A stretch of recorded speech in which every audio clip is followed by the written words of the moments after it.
हमारे सांसद केंद्रीय वित्त राज्य मंत्री माननीय पंकज चौधरी जी के लिए आप सबसे 1 जून को वोट के लिए अपील करने आए हैं और साथ में ज्यादा कुछ नहीं कहेंगे। हमारे वक्ता अभी आप सबको जानकारियां दे के गए, बता के गए। हमारे साथ डॉक्टर अवध किशोर जो प्रधान संघ के उपाध्यक्ष हैं मौजूद हैं।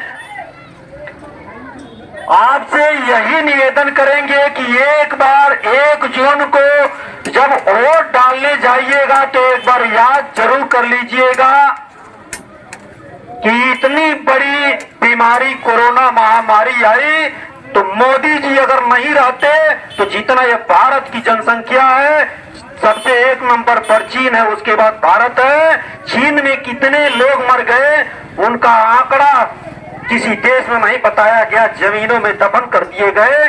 और भारत में अगर मोदी नहीं रहते तो क्या स्थिति होती। मोदी के चलते लॉकडाउन लगाए, लॉकडाउन लगाने के बाद देखे कि गरीब अगर डेली जो कमाता है, डेली खाता है, उसके घर राशन अगर नहीं पहुंचेगा तो कैसे खाएगा। तो सबके घरों में, गरीब के घरों में फ्री में राशन देने का काम किए। यह एक बार याद जरूर कर लीजिएगा। एक बार याद कर लीजिएगा कि जो कांग्रेस के शासन काल में, सपा बसपा के शासन काल में बड़े बड़े शहरों में बम विस्फोट हुआ करता था, लेकिन केवल डर के कांग्रेस सरकार रह जाती थी, जवाब नहीं दे पाती थी। और हमारे एक सैनिक की हत्या के बदले हमारे मोदी जी 365 लोगों को पाकिस्तान में घुसकर मारते हैं, सर्जिकल स्ट्राइक करते हैं। एक बार इसको भी याद कर लीजिएगा। एक बार और याद कर लीजिएगा कि पहले चीन भारत के जमीन को कब्जा करता था, लेकिन आज किसी देश की औकात नहीं है कि भारत को आंख दिखा दे। कई देश के बड़े बड़े नेता मोदी जी का नाम लेके और प्रचार करते हैं, चुनाव जीतते हैं। एक बार इसको याद कर लीजिएगा। एक बार याद कर लीजिएगा कि जो बरसों से पड़ा हुआ था अयोध्या प्रभु श्री राम जी का मंदिर, बहुत संघर्ष करने के बाद भी कोई नहीं बना पाया। अगर भाजपा की सरकार नहीं रहती, मोदी जी की सरकार नहीं रहती, योगी जी की सरकार नहीं रहती, तो क्या हमारा अयोध्या में प्रभु श्री राम जी का मंदिर भव्य नहीं बन पाता। एक बार इसको याद कर लीजिएगा। एक बार 370 धारा पे याद कर लीजिएगा, जो हमारे हिंदू पंडितों को मार मार के वहां से भगाया जाता था, कितने लोग पलायन कर गए थे। एक देश में एक संविधान और एक नियम होना चाहिए, लेकिन एक संविधान 2 नियम लागू हुआ था, वह भी खत्म हो गया। एक बार इसको याद कर लीजिएगा। और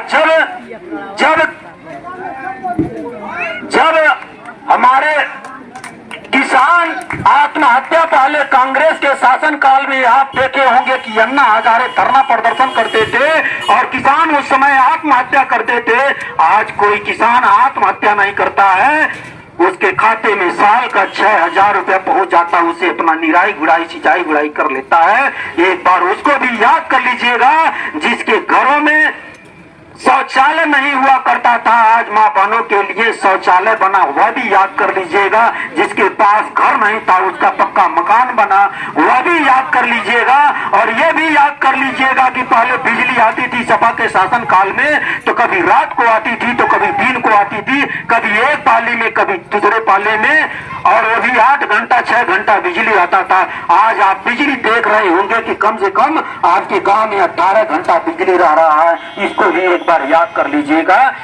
एक बार ये याद कर लीजिएगा कि जब गरीब के बच्चियों की शादी करने के लिए खेत को गिरवी रखना पड़ता था या कर्ज लेना पड़ता था, लेकिन आज 75,000 रुपए सामूहिक विवाह योजना के माध्यम से हमारे मुख्यमंत्री देते हैं। इसको भी याद कर लीजिएगा।